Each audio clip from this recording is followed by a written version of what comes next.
எப்பவுமே ஒரு இன்வெஸ்ட்மெண்ட் அதாவது ஆரம்பிக்கிறதுக்கு முன்னாடி உங்கள் சேலரி எவ்வளோ. அப்போ அவர் என்ன கேட்டார்னா, ஒரு சிம்பிளிஃபைடாக ஒரு ஃபுல் பட்ஜெட், ஃபினான்ஷியல் பட்ஜெட் எப்படி பண்ணணும், நான் எந்த அமௌண்ட் அப்பா இஸ் அன் ஆட்டோ டிரைவர், நான் தான் இப்போ தான் அடுத்தது ஃபேமிலியை நான் தான் நெக்ஸ்ட் லெவலுக்கு கொண்டு போகிறதுக்கு.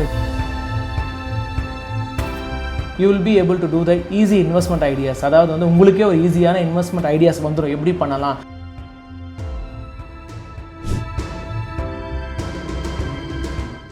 ஒரு 2 நாள் முன்னாடி எனக்கு கிளைண்ட் கால் பண்ணியிருந்தார். சார் நீங்கள் 70,000 80,000லாம் சேலரி வச்சு சொல்கிறீங்க சார், எனக்கு பிளானிங் ஒரு ஃபினான்ஷியல் பிளானிங் எனக்கு ஒரு 30,000 சொல்லுங்கள் சார், எனக்கு 30-35,000 தான் சார் சம்பளம், என்னால் 70,000 80,000த்துக்கெலாம் கால்குலேட் பண்ண தெரியல சார், எனக்கு கொஞ்சம் ஹெல்ப் பண்ணுங்கள் சார்னு சொல்லிட்டு கால் பண்ணியிருந்தார். அப்போ அவர்கிட்ட நான் கேட்டிருந்தேன், என்ன சார் சம்பளம், யாராவது சம்பாதிக்கிறாங்களா வீட்டில், வேறு யாராச்சும், நீங்கள் மட்டும்தான் பிரெட் வின்னரானு கேட்டிருந்தேன். அப்போ அவர் என்ன சொன்னார்னா, நான் தான் சார் சம்பாதிக்கிறேன், நான் மட்டும்தான் ஃபுல் ஃபேமிலியுமே பார்த்துக்கிறேன், நானே எங்கள் அப்பா அம்மா இருக்கோம், எனக்கு ஒன்றும் மேரேஜ் ஆகலான்னு சொல்லியிருந்தார். அப்போ நான் அவர்கிட்ட கேட்டிருந்தேன், எனக்கு கமிட்மெண்ட்ஸ் இருக்கா, லோன்ஸ் இருக்கான்னு கேட்டால் எதுவும் இல்லை சார், நான் இப்போ தான் ஜாப் பண்ண ஆரம்பித்தேன், அப்பா இஸ் அன் ஆட்டோ டிரைவர், நான் தான் இப்போ தான் அடுத்தது ஃபேமிலியை நான் தான் நெக்ஸ்ட் லெவலுக்கு கொண்டு போகிறதுக்கு ஜாபுக்கு படிச்சுட்டு போயிட்டுருக்கேன் சார் அப்படின்னு சொன்னார். இப்போ அதுக்கு அடுத்த லெவல் என்ன சார் பண்ணணும்னு நினைக்கிறீங்க, எதனாச்சும் ஒரு ட்ரீம் மாதிரி எதனாச்சும் வீடு வாங்கணும், கார் வாங்கணும்னு நினச்சி, இல்லை சார் அதெல்லாம் இல்லை சார்னு சொன்னார். அப்போ அவர் என்ன கேட்டார்னா, ஒரு சிம்பிளிஃபைடாக ஒரு ஃபுல் பட்ஜெட், ஃபினான்ஷியல் பட்ஜெட் எப்படி பண்ணணும், நான் எந்த அமௌண்ட் சேமிக்கணும், எந்த அமௌண்ட்டை நான் செலவு பண்ணணும், எப்படி நெக்ஸ்ட் ஃபியூச்சருக்கு நான் சேவ் பண்ணணுன்றதெல்லாம் கேட்டாங்க. அப்போ அதை இன் டீட்டெயிலாக நான் போட்டு கொடுத்தேன். அதை பார்க்கறதுக்கு முன்னாடி நம்ம சேனலை மறக்காமல் ஃபாலோ பண்ணிக்கோங்க, சப்ஸ்கிரைப் பண்ணிட்டு ஷேர் பண்ணிட்டு லைக் பண்ணுங்கள். இப்போது இந்த 30,000த்தில் 4 நான் பிரிச்சிருக்கேன். பார்த்தீங்கன்னா ஃபஸ்ட்டு நீட்ஸ் 50-55%, செகண்ட் இன்வெஸ்ட்மெண்ட் 20-25%, மூணாவது வான்ஸ் 15-20%, நாலாவது முக்கியமானது சேஃப்டி 5-10%.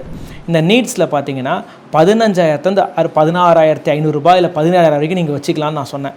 என்ன நான் அவர்கிட்ட பேசினேன்னா, சார் இப்போது நீங்கள் ரெண்டில் இருக்கீங்க, ஒரு வீட்டுக்கான ரெண்ட் தேவைப்படும், இல்லை நீங்கள் இங்கே இல்லாமல் ஒரு பிஜியில் இருந்தீங்கன்னா ஒரு பிஜிக்கான ஹாஸ்டல் ரெண்ட் நீங்கள் கொடுக்குற மாதிரி இருக்கும், இதில் ஒரு 50% எடுத்து அதில் கொடுத்துட முடியும். இப்போ நீங்கள் சம்பாதிக்கிறது 30,000 அப்படின்னா 5,000ல் 16,000 அதுக்கு போயிடும் அப்படின்னு சொன்னேன். அடுத்தது அதில் என்ன சொன்னேன்னா, ட்ராவல், அப்புறம் ஃபுட்டு, அப்புறம் பில்ஸ். அதாவது பில்ஸ் நான் என்ன சொல்ல வரேன்னா, மொபைல், ஃபுட்டு அவர் கிராசரிஸ் வாங்குறாரு, ட்ராவல் 1,000-2,000 ரூபாய் நான் சொன்னேன். இன்வெஸ்ட்மெண்ட்ஸ் பார்த்தீங்கன்னா அடுத்தது 20-25%, அது பார்த்தீங்கன்னா 6,000-7,500 ரூபாய். அது என்னன்னு பார்த்தீங்கன்னா, நான் அவர்கிட்ட என்ன சொன்னேன்னா, எஸ்ஐபிஸில் போடலாம் சார், இடிஎஃப்ல போடலாம், அதாவது கோல்டு இடிஎஃப்ஸில் போடலாம், அப்புறம் 1,000 ரூபாய் ஒரு ஸ்டாக்ஸில் போடலாம், அப்புறம் எமர்ஜென்சி ஃபண்ட், அதாவது ஷார்ட் டேர்ம் டெட் ஃபண்டாகவோ இல்லைனா ஆர்பிட்ரேஜ் ஃபண்டில் ஒரு 1,000 ரூபாய் பார்க் பண்ணலாம்னு சொன்னேன். மூணாவது வான்ஸ், அது 15-20% நான் சொன்னேன். அது பார்த்தீங்கன்னா 4,500 ரூபாயிலேருந்து 6,000 ரூபாய்க்குள்ள. அது என்ன வருதுன்னா, மேஜராக அவருக்கான லைஃப்பை என்ஜாய் பண்ணுற மாதிரி அவுட்டிங்ஸ் போகிறது, ஹோட்டல்ஸ் போகிறது, அவர் ஓடிடி சப்ஸ்கிரைப் பண்ணுறது, இல்லைனா ட்ரெஸ் வாங்குறது. அடுத்தது நாலாவது சேஃப்டி, அது 5-10%, அது ஒரு ஹெல்த் இன்சூரன்ஸ் போட்டுக்கோங்க சார்,